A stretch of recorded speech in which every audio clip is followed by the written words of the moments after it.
Hello everyone, I am joined today by Kathrine, Joe and Ashleigh from Surrey County Council, and we're going to be talking today about the role of the case officer. So first of all, I will just get everyone to introduce themselves. So Kathrine, did you want to go first? Hi Leanne, yes, it's Kathrine Everett from the North East area team. Hi. Thank you. And Joe? Hi, I'm Jo McSherry. I'm Education Inclusion Service Manager in the Southwest. And Ashleigh? Hi, I'm Ashleigh and I'm a case officer for the pre-14 age group in the Northwest. Brilliant, thank you so much. So a lot of these questions are going to come to Ashleigh, who's very kindly agreed to answer some of the questions that families have sent in to us, which is really great. And Kathrine and Joe will just chip in as we go as well. So the first question that we get asked quite a lot actually is how many cases does a case officer have? On average, yeah. Yeah, sorry, on average, case officers will have between 150 to 250 cases. It depends which team we're in. The preparing for adulthood case officers tend to have a slightly higher caseload because there are less assessments to be completed. Brilliant, thank you so much. And what are the responsibilities of the case officer? The responsibility of the case officer is to liaise with the family about all aspects of the EHCP process following the initial decision to assess. That decision is held with the learner's single point of access, the LSPAR team. By week 6, the case then moves to the area team once a decision to issue has been made. Case officers are responsible for the coordination of the assessment, including collating information from advice givers and ensuring any information gathered is presented for decision making in a timely manner. Case officers should make regular contact with families to ensure they are updated about their case. This often depends on the complexity of the case, how many other professionals are involved, and essentially the needs of the child. Case officers should agree with families the frequency of communication so they will know when to expect communication. Case officers are also responsible for writing the EHCP in line with the information from advice givers. Brilliant, thank you. Wow, it's a busy role, isn't it? It really is. It really is. It really is. There's so much that's involved, and it's so interesting listening to hear, you know, all the things that go on really. And so actually following on from that, another question that we get asked quite a lot is how much authority do case officers have with regards to making decisions? So case officers collate information and present statutory advice to decision-making panels. The case officers should hold the day-to-day running of the case with families, and they hold conversations with children, young people and families about who they'll be consulting with in order to best meet the needs of the child. And whilst the plan is in draft form, the case officer should be discussing the content with the child, family and professionals to ensure the plan is co-produced and best reflects the needs of the child. But placement and provision decisions are made by a multi-agency panel so that there's consistency of decision making. The decision is informed by representatives from the professionals involved in providing advice. Caseworkers can't make resource decisions, but act as the coordinator of the assessment to ensure that a plan is co-produced with families, is of good quality and written on time. Brilliant, thank you so much. And I'll just say now that we did do another video all about the governance board and the panel, which will sit alongside this video as well. So if you're watching this and want to find out more about that, you can tap into that one as well. Brilliant, thank you.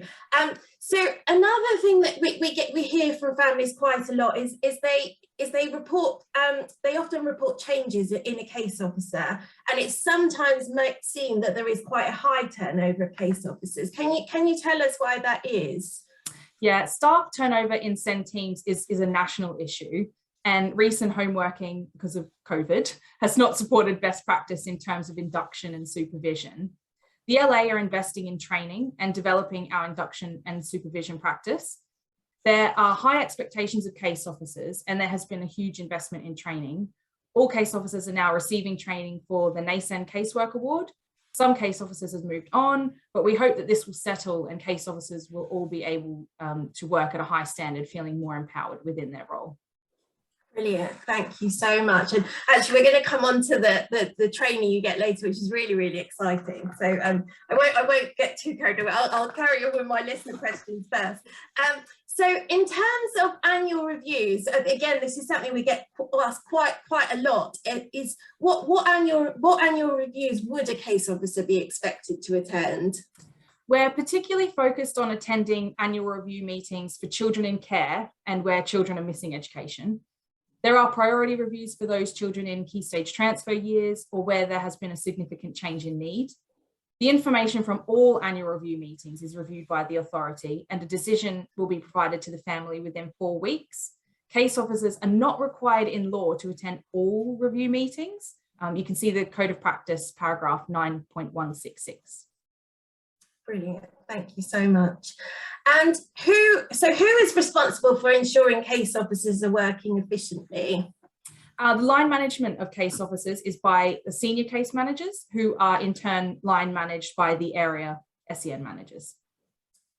Thank you so much. And then another thing that we hear quite a lot from families. So in terms of the role of the case officer in what parents should expect from them and how information is shared between duty case officers and child's allocated case officer, how does that work? Okay, so the duty case officers manage calls as they come in, where there is a longer period of sickness or absence from work.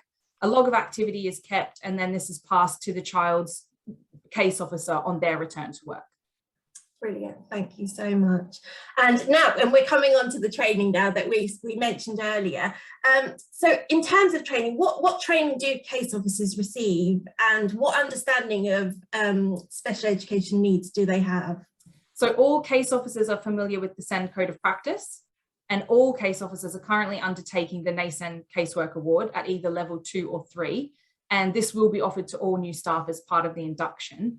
The NESEN course falls into workshops that focus on quality education, health and care plans, choice and control, managing self and others in meetings, joint working and information sharing, dispute resolution processes, post-16 processes and pathways, and case law.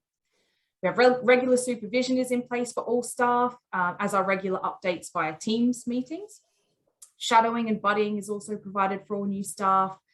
There is a widespread training online in relation to safeguarding, EDI health and safety, and a range of training which is compulsory for all caseworkers.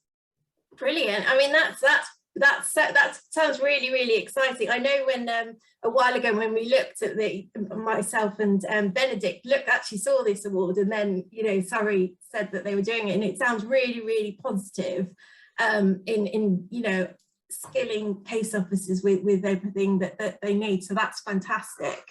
And then sort of moving on a sort of similar topic. So what qualifications are required for the case officer role? The only standard qualification for case officers is the NESEN award. The LA will often recruit from a pool of staff who have lived or worked experience in the field. And during 2020 to 2021, all staff were enrolled on that NESEN qualification. There is an expectation that as part of induction, new staff will also undertake the award. Brilliant. No, that sounds excellent. And then communication. So how and when should parents be told who their case officer is? Parents should be informed of who their case officer is within 5 working days of the case becoming active in the area team. Sorry, that was the postman. That was right. That's fine. So what is the timescale you should expect a response from a case officer, and what do you do if you don't get a response within that time?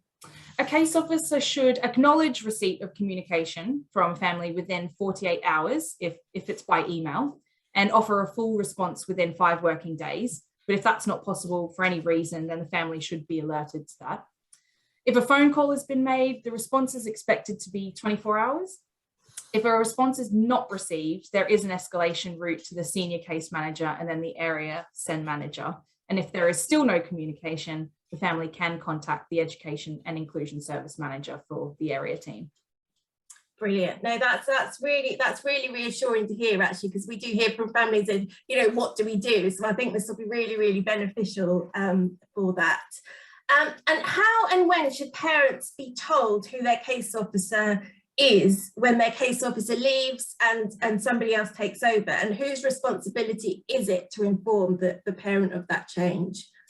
The family should be informed prior to the case officer leaving, and then the new case officer allowed a handover period where they will contact the family. There's my dog. It is the responsibility of the active caseworker to inform families of any changes. Thank you so much. And what happens if a case officer is on holiday or off sick? So who would take over for that interim period, and how is this communicated with families? This really is dependent on the length of absence and the nature of inquiry. If the query can wait, then it will be picked up by the case officer upon their return. If it's urgent, the family can contact the area SEN email, so Northeast, Northwest, Southeast or Southwest, and the email addresses will be in the comments section, who will then direct to the duty officer if needed, and then the duty officer will pick it up with guidance of a senior case manager. Brilliant, thank you. And yeah, we will pop all those email addresses for the different quadrants in the comments along with this video. And then our final question is, so once an EHCP is in place, how often should parents hear from their case officer? And what should they do if they don't hear from them for more than a year? The expectation of the authority is that all active cases contact should be made regularly with families, at least annually. In some cases, this will be more frequent. This should be at the annual review, and whenever there are considerations to be made about the provision or needs of the child if they change within the year. Brilliant. Oh, thank you so much. I feel like this has given a really great overview of the role of the case officer, and will be, really, really helpful for families. So thank you so much for taking the time to talk to me today. So we will put all those email addresses in the comments, and questions can be sent in through Family Voice. And any further questions we will try and get answered for you. Thank you so much, Kathrine, Jo and Ashleigh, for your time today. Thanks, Leanne, and thanks, Ashleigh. You did a great job there. Thanks. Thank you.